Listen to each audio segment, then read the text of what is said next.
Good evening, everyone. My name is David McKee. I'm the Public Works Director for Independence Township. We have this meeting tonight that we're going to have to discuss a proposed safety path that we would like to do on Dixie Highway, essentially from White Lake Road north to Deerhill Drive. With us tonight is Steve Sutton from Nowak Fraus and Mark Sandberg from Nowak Fraus. I'm just going to give it to them right away. We're going to kind of go over the scope of the project. The whole purpose of this public hearing tonight is to get some public input on this pathway, this proposed pathway, and I'm going to turn it over to Steve. Thank you, Dave. And we got a pretty subtle group here tonight, so certainly going to be open to Q&A as we go through here this presentation tonight. But as Dave said, what this is really to present this group with really the opening salvo of a design project for a proposed pathway from a section of the township that really doesn't have that amenity in its place right now. So a brief introduction. We've been to these meetings in the past where folks didn't even understand who Nowak Fraus was. So we are one of the township's consultants.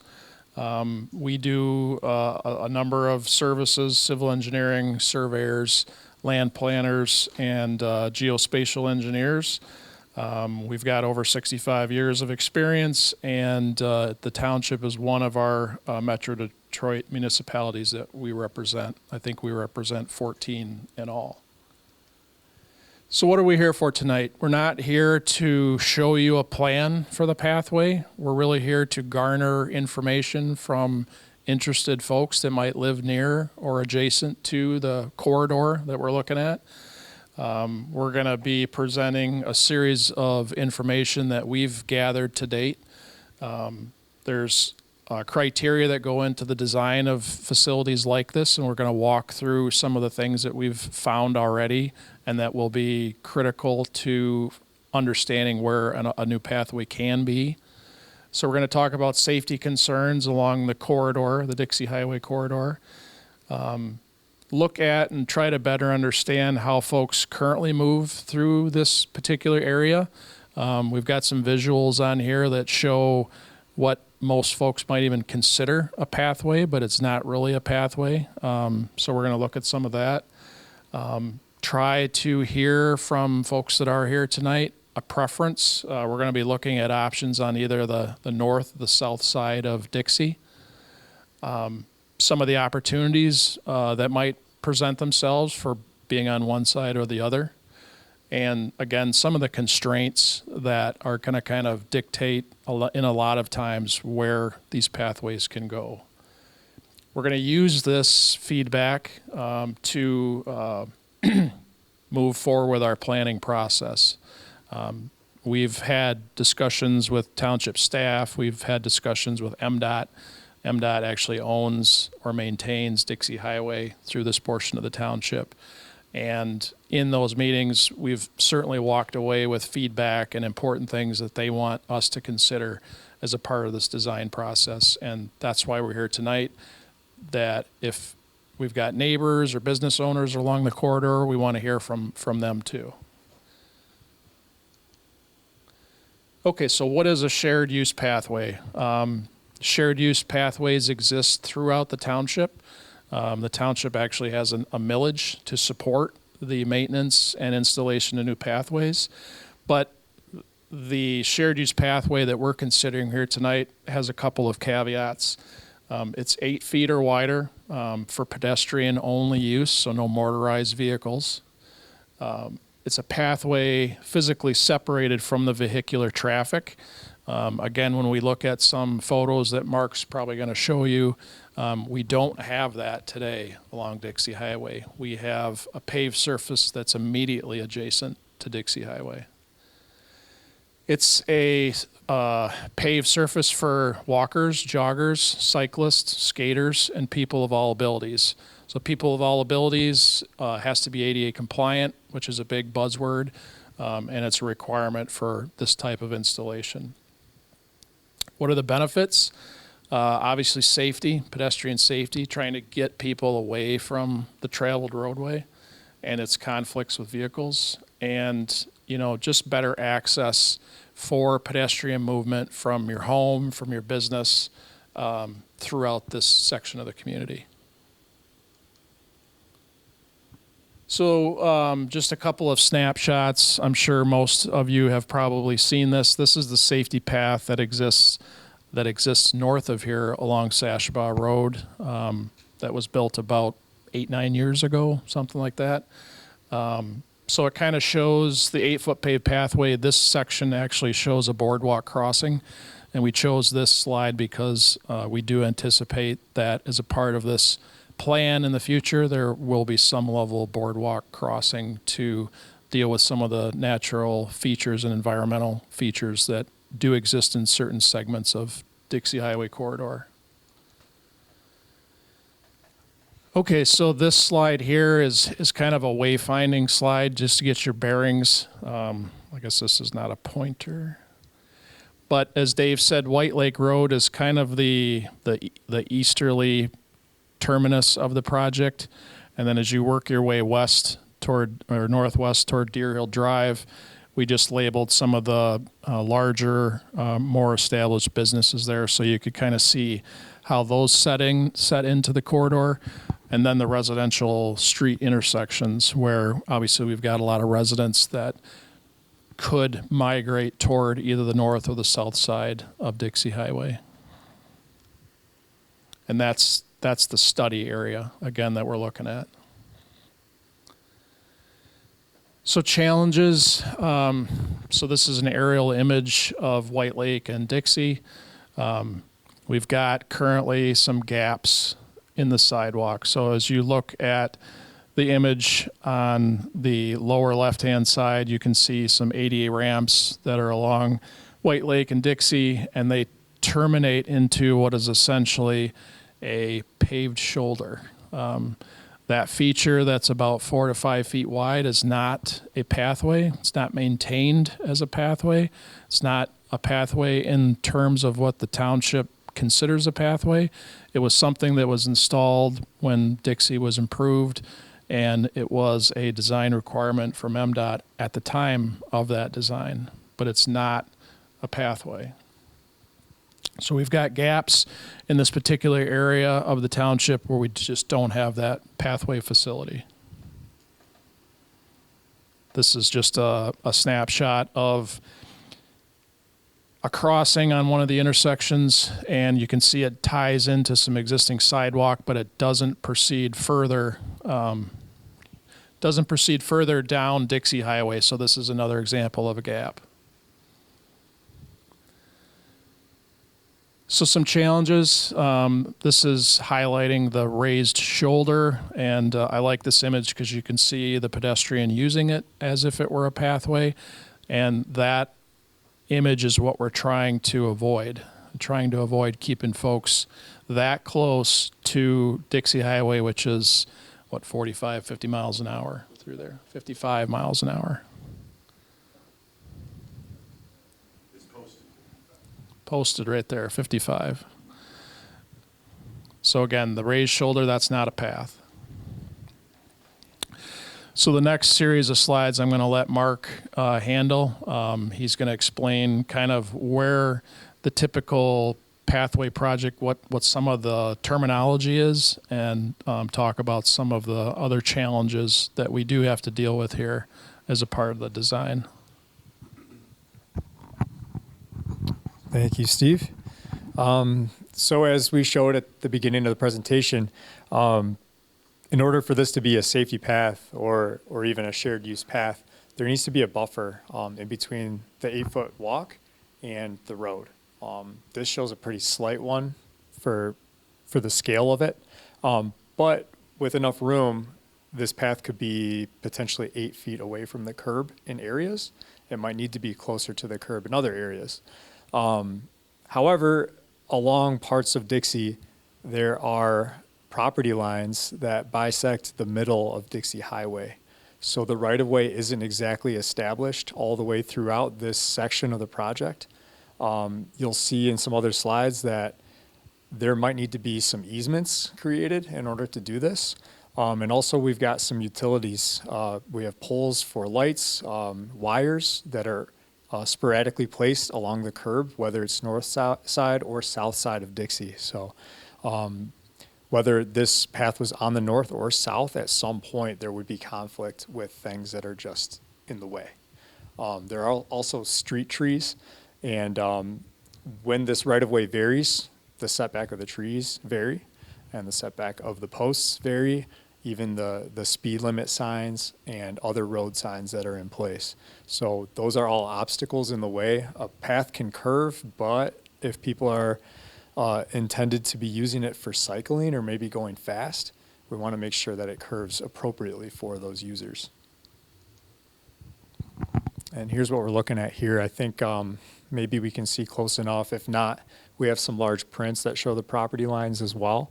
But especially on this eastern section, you've got some property lines here in front of the businesses that go right through the middle of Dixie Highway. There's a large easement in this section, and then the property lines come almost to the curb along that very far east area. And there's just a lot of differential in between how this is set up. It even seems like some of the right-of-way extends further out around some of these areas here. So all these things would need to be discussed, especially if it's on the north side of the road there. It might be a little bit easier on the south, but maybe that's not the best layout for this project.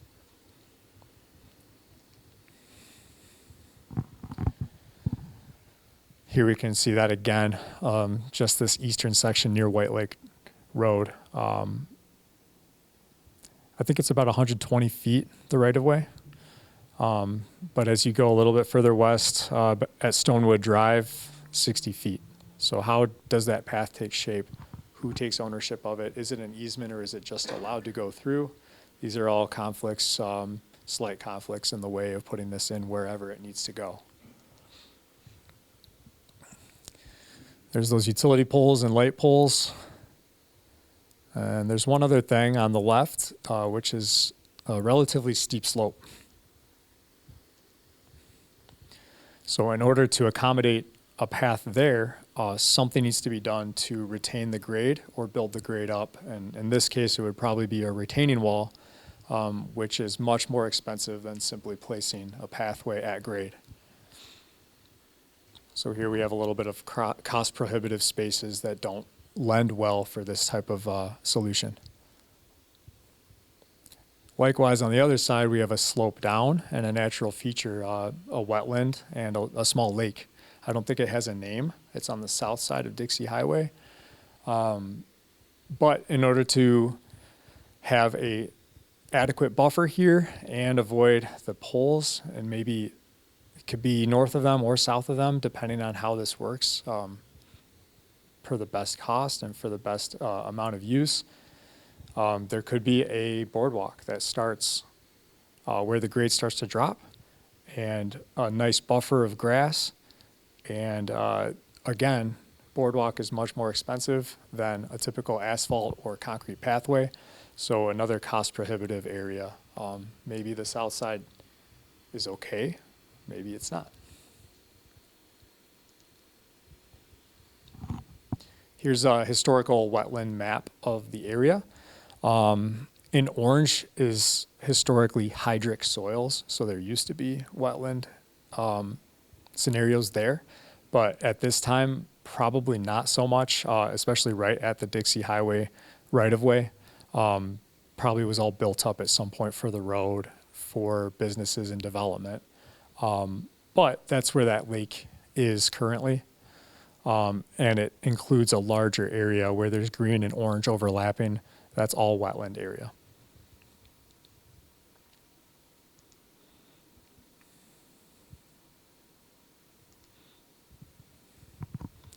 So at this point, I'd like to open it up to some of your thoughts, what you think, first impressions. Maybe it doesn't have to be completely well thought out, just something you think or observe when you're using the space. And right off the bat, we'd like to look at safety and comfort. Where do you feel unsafe walking or biking along Dixie Highway? Maybe show of hands first, who has currently in the past 5 years walked along this stretch of Dixie? More than half the group. What is seeming to be the most unsafe area? Should I bring the mic around? Sure. Let's do it. Anybody? Do we have to get up and face the camera? Sure. There you go. So I live right in that, across in that subdivision. I think we have a little over 200 houses, and more than half of them have young kids. So and it's part of White Lake that does not have a sidewalk. I believe it's the west side, if I'm geographically accurate. So the sidewalk literally ends basically where, what's the, I know it's right behind your old house. Yeah, so the sidewalk, if you leave our subdivision on White Lake and you start heading towards Dixie, the sidewalk only goes for maybe 200 yards, would you say? And then like it goes into a swamp. Yeah. Yes. Yep. Yes. So here's to answer your question. Where I feel the most unsafe is when I'm in my car watching all the kids from our subdivision try to go to downtown Clarkston, try to go to a park, try to really leave our neighborhood on foot or on bike. And as a parent, I would just throw them in the car, throw the bikes in the back of my truck, and take them down there because I didn't want them navigating all that. So I'm really just here in support of all of this, whether it's a boardwalk or whatever. And that makes a lot of sense now that I think about it. I thought it was just done for aesthetics, but now I see that it's a lot. It serves a much bigger purpose. So. My name is Dave Gittens. So similar to John, I'm very much in support of this. I'm kind of curious. I mean, this is a great project, but there's many areas on Dixie Highway, so I'm just kind of curious why this area is being chose first. Maybe it's for grant purposes or something like that. I think many areas need to be addressed, and certainly this one too. Where I feel the most unsafe, so I have a young daughter. I live in Deer Lake Farms, and so I'll take her in a stroller down through downtown Clarkston and up Main Street to Dixie, and then I'll walk up Dixie to White Lake Road, and then back over by the cemetery and over by Middle Lake. And when I'm walking up, even though there's a guardrail, I still feel very unsafe walking with my back to traffic going up near the cemetery on Dixie Highway.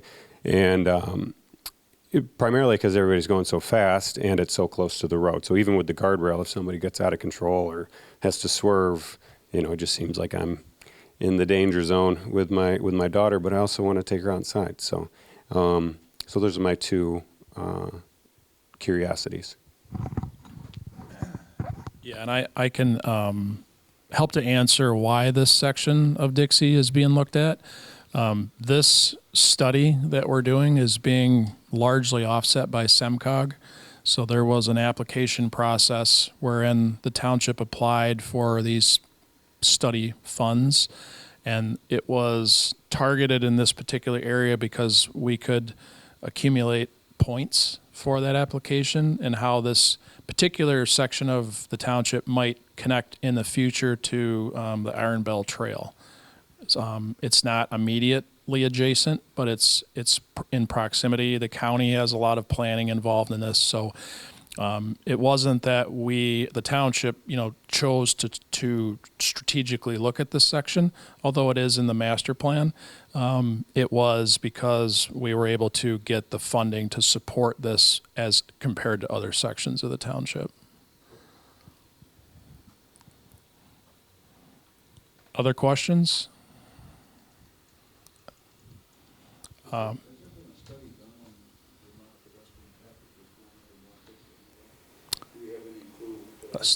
A study on the volume of pedestrian traffic. We don't have that information. SEMCOG may.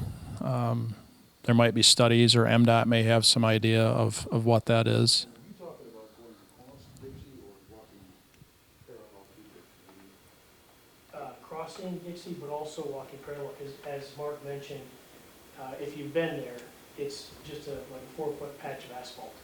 Right up I next to lived the right curb. there for 40 years. And I honestly, I have seen very few pedestrians walking down it. Now, maybe it's because they're afraid. Yeah, I mean, And I'm trying to understand with a green swath and then an 8-foot sidewalk, how does that stop people from hitting somebody on the sidewalk as opposed to what we got right now? well, it's the proximity from the user to the car. So, right now, folks are walking a couple feet away from the curb. By pushing them 8 feet away from the curb, that safety factor is there. Now, is it going to stop somebody going 60 miles an hour that purposely wants to hop the curb? No, but The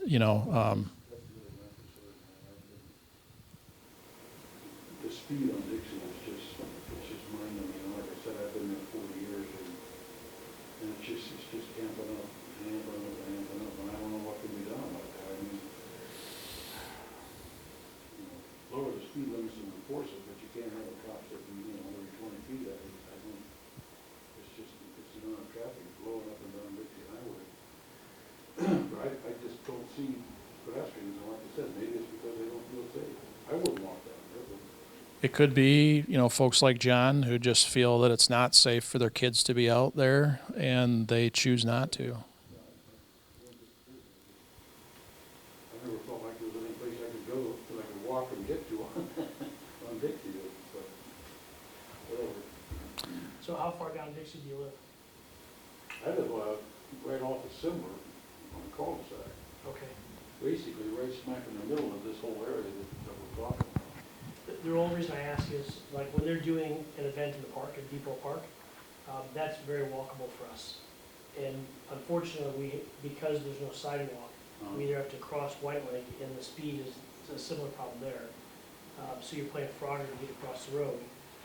Or we have to walk all the way through the subdivision down to the sidewalk to walk downtown. So, but if we had this sidewalk, it would be a very walkable distance. And someone I know, pretty smart guy, once said that part of the allure of a good neighborhood is it walkable. Remember who that was?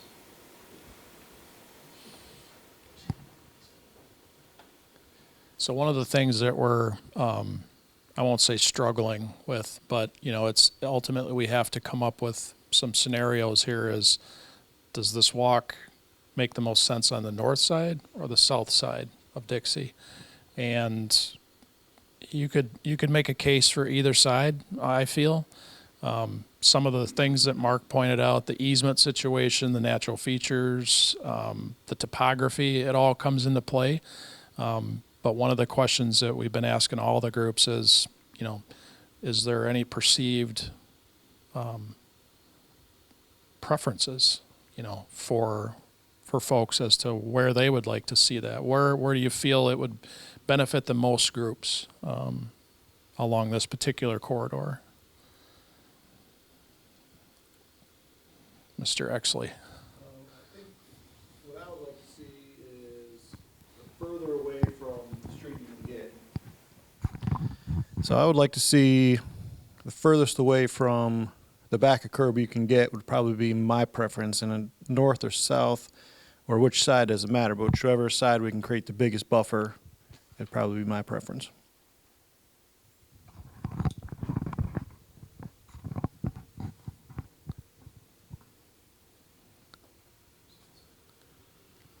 Is that the last slide?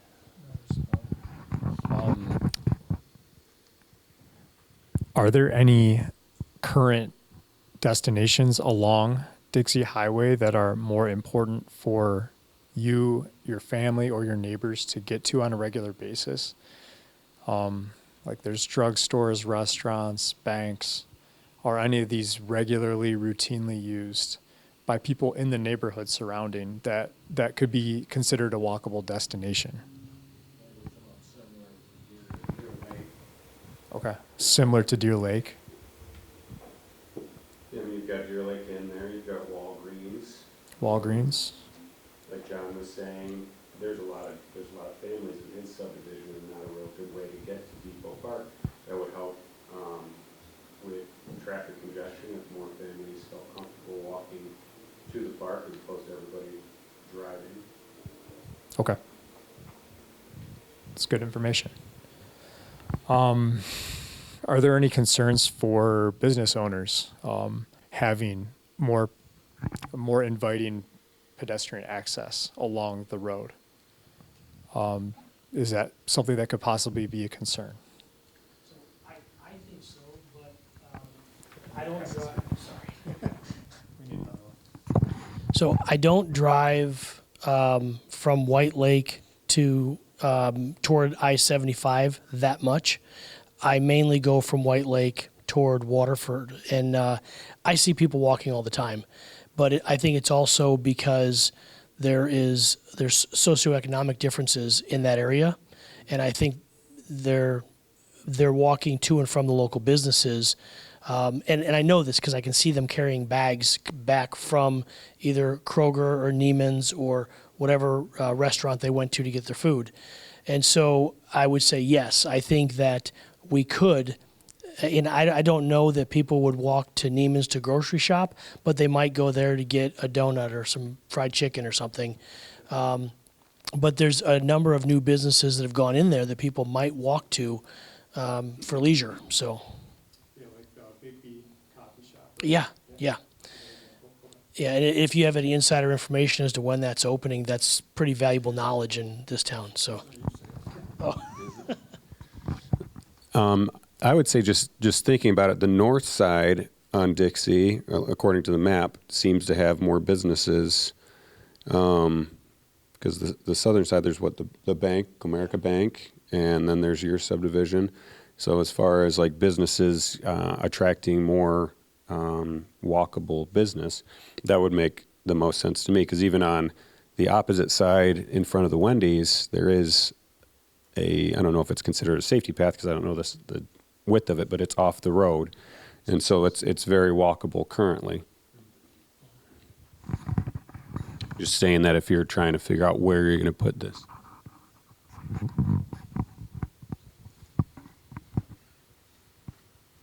Wow. So yeah, again, we're trying to weigh all the options to see which side of the road makes the most sense from a feasibility and a cost standpoint. So what this graphic is kind of showing you is the existing Dixie Highway and kind of what is what exists today. So again, we come back to the paved shoulder that's flanking both the north and the south side. That's what we're trying to avoid. So then we look at, again, trying to build that buffer. This one happens to be on the south side where we're showing the 8-foot path and some of the conflicts that we have to work around. So that's the overhead poles, the street lighting, trees, and showing the clear zones, which are also a very important design element for paths of this type. And I should have also mentioned that the 8-foot path is important to this project and other projects in the township. Not only is that the standard, but also what that provides us is if we're designing that level of pathway, we're eligible to apply for federal grants above and beyond the federal grant, the SEMCOG grant that we've got to do the design. So the way projects like this are often become reality is grant money. So by designing an 8-foot path as opposed to, say, a 5-foot sidewalk, there's no grant, generally not a lot of grant money for 5-foot sidewalks. There's MDOT money, there's FHWA money for 8-foot pathways. So that's the onus, the two onuses for how the concept is being prepared. Very similar arrangement, this time on the north side. I have a question. If a safety path is put in on either side, does that raised shoulder maintain its presence right off of the road? Okay. So the idea is that if a path is put in on either side, the adjacent safety path or the adjacent raised shoulder would go away. Would the other side of the road's safety or raised shoulder go away as well? Only if there was dollars to support that. Okay, so based on costs. I wanted to note, beyond the 8-foot minimum width of the pathway, there should be, in any type of design for biking and shared use, there should be 2 feet of clearance on either side. So in reality, there's a 10 to 12 foot clear space needed in order to put this in successfully. Here's some imagery of how this looked last year. So just food for thought as we break into smaller groups later and write some of your thoughts down, maybe draw on the maps a little bit. But this is what we have. I think, John, you were saying that this way the sidewalk ends as you go this way into a swamp or a wetland. We have some issues where I don't believe this sidewalk carries north along White Lake Road either. So it's a prime connection point. I think you're right. Yep. So one interesting part of that is that is maybe the closest point to get to downtown Clarkston, right? So where does this connect to is part of the big discussion too. Here's near the Deer Lake Inn and where the Big B Coffee is now, Comerica Bank. You can see some grading issues on the left there. So if this path were put on the south, this is another instance where a retaining wall would be required. And here again, looking toward the wetland and lake area. Maybe quite a bit more clear space on the north side in this section. So there's some potential there. And here at the western extent at Deerhill Drive, it's very tight. There's signposts and guy wires and utility poles in the way on that north side, and then it's more open on the south. So what are the next steps? We'll gather some more feedback. As long as you're welcome to stay, as long as you want to get all your thoughts and ideas on paper, we'll help record everything. And then when we have more data from you, we'll analyze all of the comments and feedback that we have, compile it to identify common patterns. And then following that and some more technical review of what's physically there and what's physically possible, we'll begin to develop some concepts for how this will look. Maybe multiple. And we thank you all for being here tonight and giving us some feedback, and we appreciate you guys. Yeah, so this presentation, the way we normally do this, again, we've done this in front of hundreds of people, and most people are a little bit gun shy to ask questions out loud. With the group that we've got tonight, I don't sense that. But if there's anything that you wanted to talk to us about specifically or point out, we'd be certainly happy to record that and write that down. Otherwise, we've got your questions that or your comments that you already kind of raised. Just one thing I wanted to add on there is as you go through the thought process of what this pathway would look like, keep in mind that landscaping features as well, because there might be some trees that need to be removed. And one thing I've learned with safety path installation in the township is that trees and shrubberies are cheap, and they look good for buffers along the property lines, because some people might have some concerns about, well, I don't want this big tree taken down, or what are you going to do right here? So there can always be a buffer. So keep that in mind, the things you'd like to see, because those would really help, and those are help the design team for sure. You get the input on that.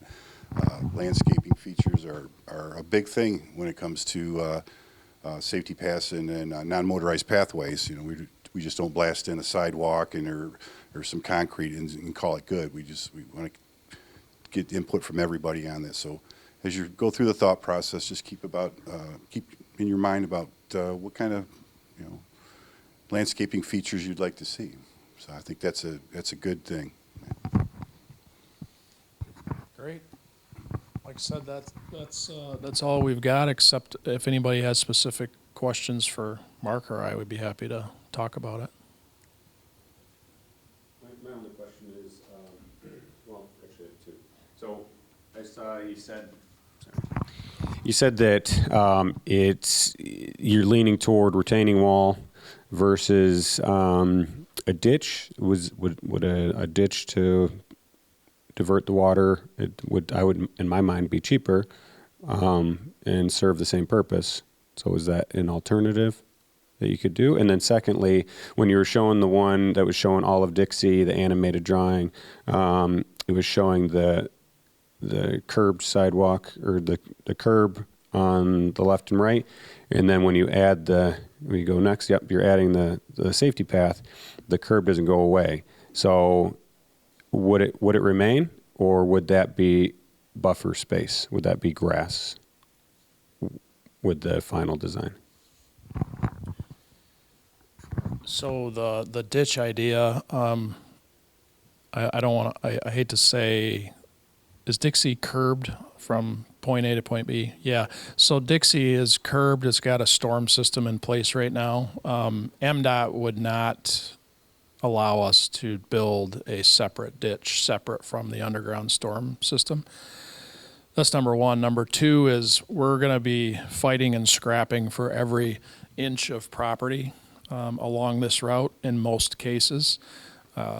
Mark showed you we've got a lot of parcels where it would take an easement to build north or south side. And so a ditch, even a smaller ditch, actually eats up a fairly good amount of property, 2 or 3 feet deep, and then you're going out 2 times that on each side. So it becomes a right-of-way issue as well.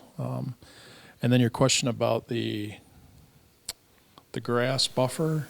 Yeah, so currently it's showing on the right and left, in that zone.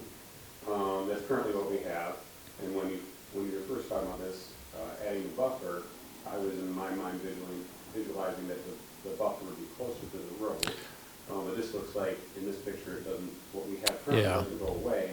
You just add that's the buffer and then the safety path. That is a good point. I think this graphic is misleading. That paved shoulder would go away, and the buffer the grass would run up to the back of the curb.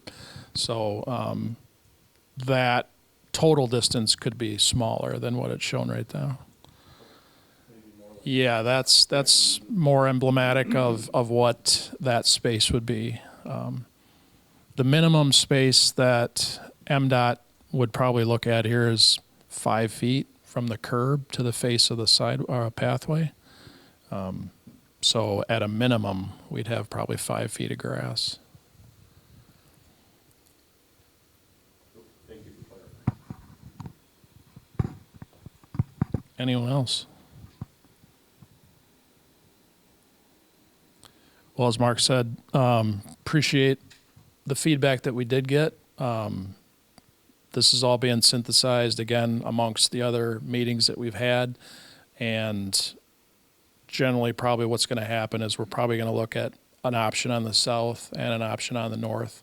I think that's the best way to make the direct comparison and really look at the costs for both and see which one from a cost standpoint makes sense. From an easement acquisition, because there's costs with easement acquisition to do that. So that all gets factored in. There's environmental features. It's like I said, there's certain segments of this route that you can look at and say, yeah, this makes sense on the north, but then you go down to the next section and it makes sense on the opposite side. So it's a challenge in that there's no one side that's really better than or ideal to do this on. Well, thanks.